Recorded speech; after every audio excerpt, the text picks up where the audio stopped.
Assalamualaikum warahmatullahi wabarakatuh. Nama saya Rahmawati, NPM 17630158. Di sini saya akan menjelaskan sebuah materi yang berjudul manajemen proyek perangkat lunak. Sebelum itu, saya akan menjelaskan terlebih dahulu apa itu pengertian manajemen.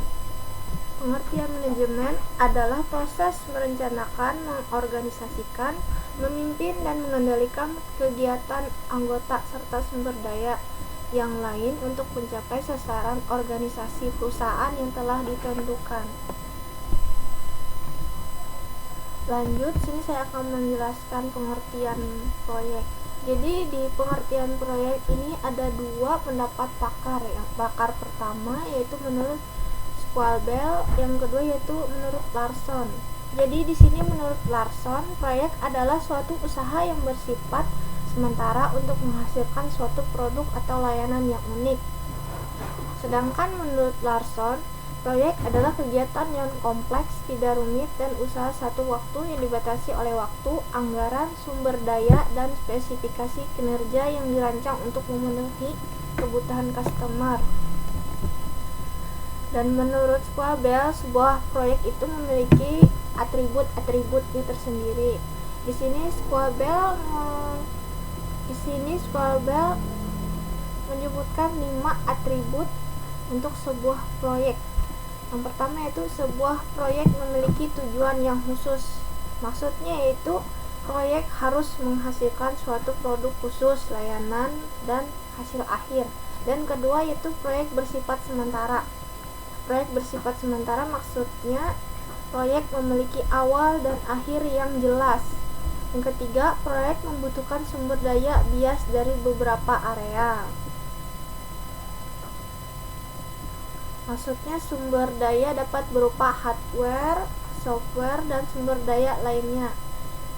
Yang keempat, proyek harus memiliki pelanggan atau customer. Yang kelima, proyek melibatkan ketidakpastian karena setiap proyek bersifat unik, sangat sulit untuk menentukan objektivitas proyek dan memperkirakan waktu proyek dan biayanya. Dan menurut Larson, tujuan utama dari proyek adalah untuk memuaskan customer. Sebuah proyek menurut Larson memiliki karakteristik utama, yaitu penetapan tujuan, masa hidup yang terdefinisi mulai dari awal hingga akhir, biasanya melibatkan beberapa departemen dan profesional, biasanya melakukan sesuatu yang belum pernah dilakukan sebelumnya, waktu dan biaya kebutuhan yang spesifik. Lanjut, di sini ada dua pendapat apa itu manajemen proyek. Yang pertama menurut Schwalbe, yang kedua menurut Soeharto.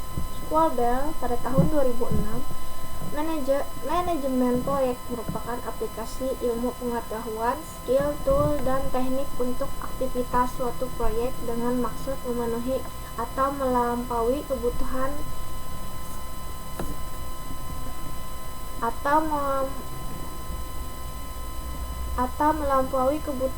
stakeholder dan harapan dari sebuah proyek. Dan menurut Soeharto, pada tahun 1999, manajemen proyek adalah kegiatan merencanakan, mengorganisasi, memimpin, dan mengendalikan sumber daya perusahaan untuk mencapai sasaran jangka pendek yang telah ditentukan.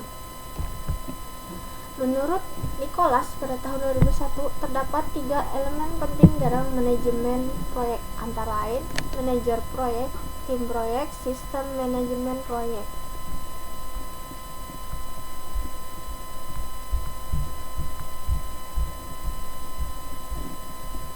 Pertama, saya akan menjelaskan apa maksudnya manajer proyek. Manajer proyek adalah seorang yang bertanggung jawab untuk merencanakan, mengarahkan, dan mengintegrasikan usaha kerja dari anggota untuk mencapai suatu tujuan proyek. Sedangkan tim proyek merupakan kumpulan orang-orang yang biasanya berasal dari area fungsional yang berbeda, yang saling bekerja sama dengan tujuan menyelesaikan pekerjaan proyek. Sedangkan sistem manajemen proyek yaitu tim proyek harus ada dan digunakan sebagai alat bantu dalam sebuah manajemen proyek. Lanjut. Di sini ada daur hidup manajemen proyek.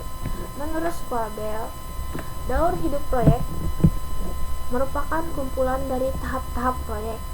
Tahap-tahap dari daur hidup proyek terdiri dua.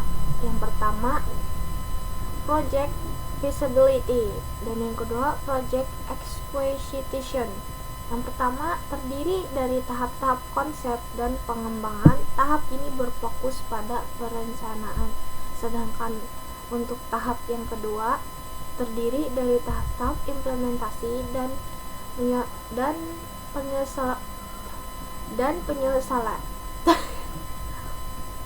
penyelesaian. Tahap yang kedua ini berfokus kepada penyampaian tugas yang nyata dan seharusnya dilaksanakan. Dan yang terakhir, pengertian perangkat lunak. Jadi pengertian perangkat lunak menurut Fleischmann ialah perangkat lunak atau software merupakan instruksi program komputer yang menyediakan fungsi dan kinerja yang diinginkan pada saat dieksekusi atau dijalankan.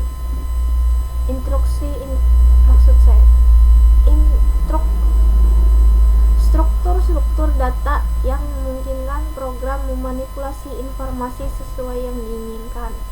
3. Dokumen-dokumen yang menggambarkan operasi dan kegunaan dari program-program. Sekian penjelasan dari saya. Salah hilaf mohon maaf. Assalamualaikum warahmatullahi wabarakatuh.